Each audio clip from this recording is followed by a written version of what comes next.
very, very sad incident in Indian corporate history.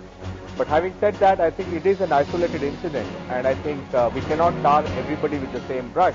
This incident is like a black eye because we have been promoting Indian entrepreneurs, Indian corporates as the flagships of brand India globally, and when one of this lot really has such a deplorable behavior, then obviously it's not a good thing. It's something that it's a setback to what we have been trying to accomplish. With Face the Nation, and the question we are raising tonight, is this the worst moment for corporate India? One of New India's shining symbols, a blue chip company, Satyam Computers, has revealed itself to be a thief and a fraud. That is the depressing reality. Shardul Shroff, what is the remedial action now for these 50,000 employees, for the investors, for the clients of Satyam Computers? What will be the remedial action? I think, Sagarika, you've raised the most important question of the day in my view, because this debate has completely escaped everyone in the kind of sound bites that you've seen on television. You have here a company to save from a wrongdoer, and there is an admission of mismanagement. Now, what are the remedies pegged in the 5 or 6 laws which are really attracted by the kind of letter that Mr. Ramalingam Raju has written have to be seen? And these are the Companies Act, the Securities Contract Regulation Act, the SEBI Act and its regulations, the Indian Penal Code, and obviously the Sarbanes-Oxley Act of USA, because there are listed securities of this company.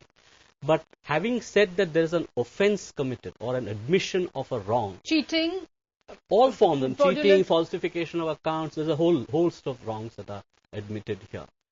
That in itself is not going to save this company.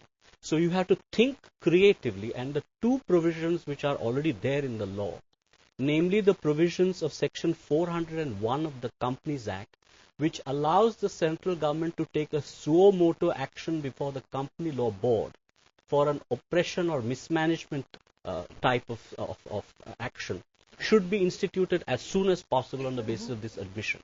Secondly, there is power in Section 408 of the Companies Act to actually get independent people, sack this entire board, sack the auditors, get independent people who are of very high repute, who are willing to preserve this company, because you could have destruction of evidence, you could have people leaving, key personnel leaving, you could have contracts being terminated, and the fallout of that will lead this company into insolvency.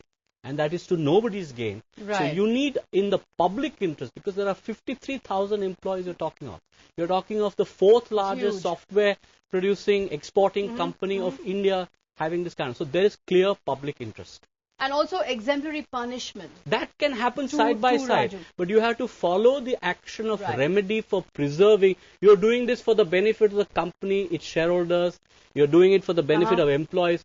If you don't take that positive action, at the same time huge as punishing numbers of people will suffer.